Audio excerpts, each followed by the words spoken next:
Finally, another video about a grotesque deep-sea creature. It's been a while since I covered something in this category. I've been going pretty hard with the prehistoric species and the history of life series, then I kind of got wrapped up in some cute shit. I don't know how that happened. I don't know what happened to me. But now I'm finding my way back with an animal that has a confusing reputation. One that is absolutely objectively heinous to the general public, downright unpleasant, but that many viewers of this channel somehow find charming or cute. I think many of you are unwell. That creature is the Gulper Eel. I've wanted to cover them since I saw mixed opinions on them in a TikTok I made a few years ago. Some found them cute, some found them heinous. So today this video serves as a poll. I'm gonna break down the Gulper Eel in a very loose iceberg format. Probably not an iceberg format at all, but I guess you can decide in the comments, giving you everything you need to know to make an informed decision. And by the end of this video, I hope you're able to decide if the Gulper Eel is cute or absolutely heinous. Let's start off by getting the general information not out of the way, but because this will be the first phase of judgment. They say don't judge a book by its cover, but that is exactly what we're gonna do. Quick facts to develop your first impression, kind of the tip of the iceberg. The Gulper eel is a 3 to 6 foot long fish found in deep tropical and temperate waters all around the world. They can be found almost as deep as 10,000 feet below the surface of the ocean, and their proportions are nuts. Their tail can be up to a third of their body length, and their mouth is out of this world. One paper mentioned the eels have the largest mouth relative to their body size out of any vertebrate, which is honestly not surprising. They look like the fucking talking teeth toy with a piece of string attached to it. They also have this insanely stretchy membrane between their jaws that I honestly cannot prepare you for. And inside of their jaws, they have these very teeny little teeth. Practically useless, I'd say. Since they were first described in 1882, the Gulper eel was thought to be pretty rare. And then boom, between the 1960s and 80s, they were caught in the hundreds. Before anybody turns that into the next TikTok conspiracy about a fucking sonic boom, there's a solid explanation. Deep sea fishing was becoming more and more advanced during this time. The development of more powerful and larger trawlers that were able to reach deeper waters with more advanced sonar and navigation systems. So boom, more eels caught in the nets. Case closed. This is obviously shitty, but had a silver lining. A huge study on their biology using this new big sample size in 1989, using 760 Gulper eels caught in the Atlantic Ocean, kind of off the coast of Iceland. Obviously, lots of variation. Different sizes, different ages, some with empty stomachs, and some with full. Which brings us to the next tier of judgment. How and what they eat.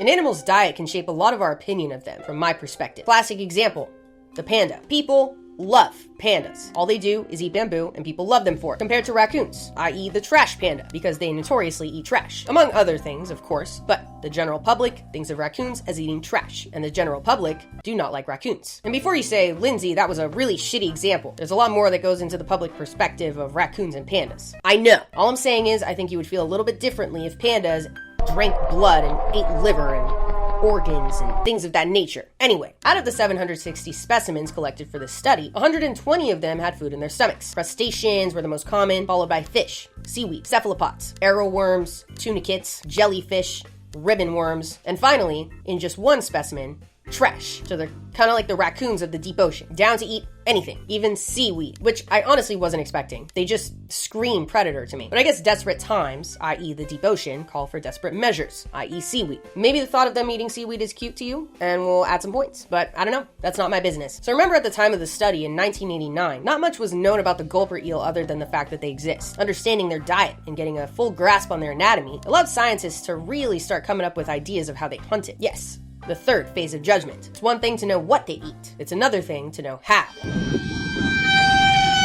Gulper eels have a caudal lure, a glowing bulb on the tip of their tail, that scientists automatically assumed they use to attract prey. That's very in the deep sea community. Bioluminescence. Think anglerfish, think viperfish, think any other deep sea atrocities. They love that shit. Remember that sensory system I told you about that fish have? The lateral line helps schools of fish not bump into each other? Well, in Gulper eels, that is very developed, which is great when you live in a trench. Seems as though it might give them information on direction and distance of potential food and foe. They also have well-developed front-facing eyes to take in the little light that reaches those depths and help them to see whatever they possibly can. So with this in mind, scientists concluded that the Gulper eel must be an active hunter, maybe swimming with their mouth open, kind of like a basking shark. But that really wouldn't work for some of the more agile prey that some of them had in their stomachs, i.e. fish and squid. It couldn't be the suction feeding method that many fish have, because despite having a mouth like nobody's business, their jaw muscles are pretty fragile, so then maybe kind of thrusting their head kind of over their prey like a pelican, rapidly engulfing it, which the researchers illustrated in this lovely diagram. Luckily,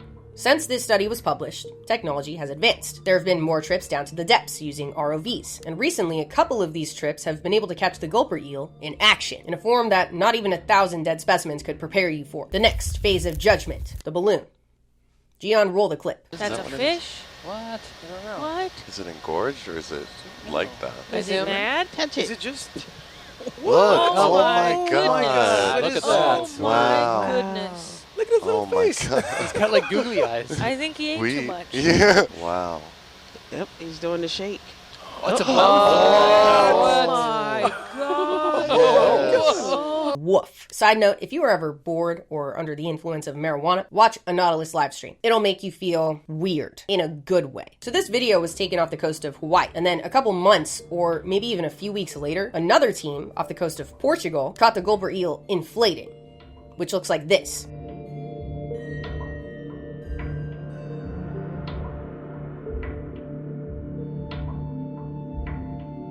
Yes, ridiculous that a creature like this even exists. Maybe cute in the most godforsaken sense, depending on how you look at it. This was also the first evidence ever captured that Gulper eels actually pursue their prey, rather than waiting for it to go in their mouth. And just last year, in June of 2023, a living Gulper eel was seen with a belly full of food for the first time, right off the coast of Costa Rica. It's thought to have been a squid or some swarm of shrimp, but based on the size and shape, most likely a squid. Alright, so that's the solid information about Gulper eels on their own. Their look, their vibe, their hunting tactics, etc. Now we're going to move on to their relatives and colleagues within the deep sea industry. Who are they most closely related to? Who can we compare them to? How different do they look from their brethren? Let's see how this shapes your opinion of them.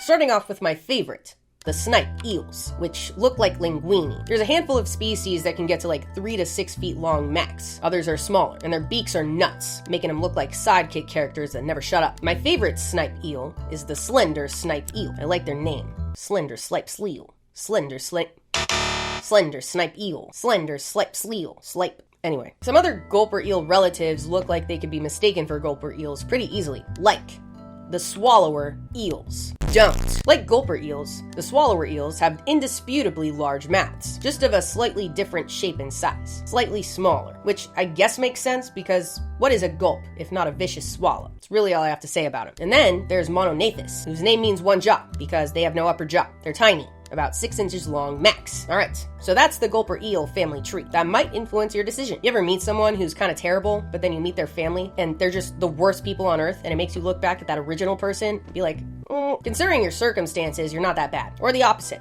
Could go either way, I guess. Anyway, the last thing I want to bring to your attention about the Gulper eels is one of their adaptations they have to living in the dark that many other deep sea fish have. The last tier on the list, the darkest part of the iceberg, ultra black camouflage. Take camouflage. We usually think of it as shades of green in a forest, but then make it black. Not just any black, like the black on this shirt. Ultra black. So black that less than 0.5% of light that hits it gets reflected off of it. Less than 0.5%. The rest is absorbed by the black. It's like a fucking void, dude. Let's think about how this evolved, because I know it's very straightforward, but when you think about it and lay it all out, it's kind of bone chilling. So, most of the ocean is very deep, which means most of the ocean is completely dark. If you really want to freak yourself out, cover your eyes so you can kind of place yourself there while I say all this, all right? You're in the middle of the ocean, at the bottom of the ocean. Despite this being absolutely desolate, it makes sense that some species would kind of spread down into the depths to live their life, feeding on food particles that drift from the top of the ocean, from the socially acceptable habitats closer to the surface. But the most favorable meal would be a big one, since particles are just particles. But in complete darkness, the big meal would be hard to find. You can't see anything in front of you, to your left, to your right, below you. It's all complete darkness. Maybe you see a faint light above you if you're high up enough in the water column, but that's a big maybe. Fish do have the lateral line, which helps them detect movement in the water, but what would be really helpful is if you could produce your own light,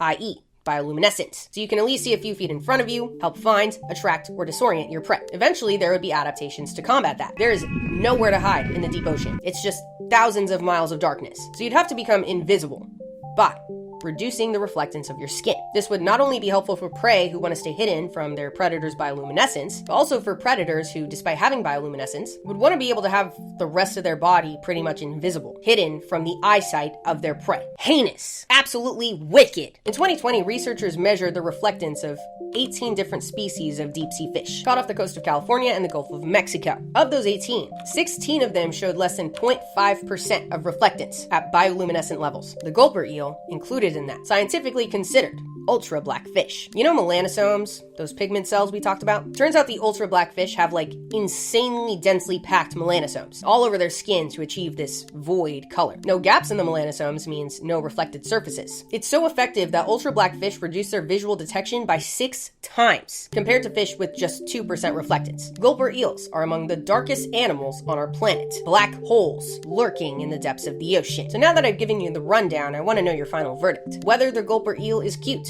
or absolutely heinous. Let me know what you think in the comments. And I'll do a little poll as a community post so we can get it all tallied up that I will link in the description. And if you like this video, be sure to subscribe so you don't miss my next episode of the history of life on Earth that we know of. Check out my Patreon for behind the scenes updates and our Discord server. And for now, stay curious. The world has a lot for us to learn. See ya!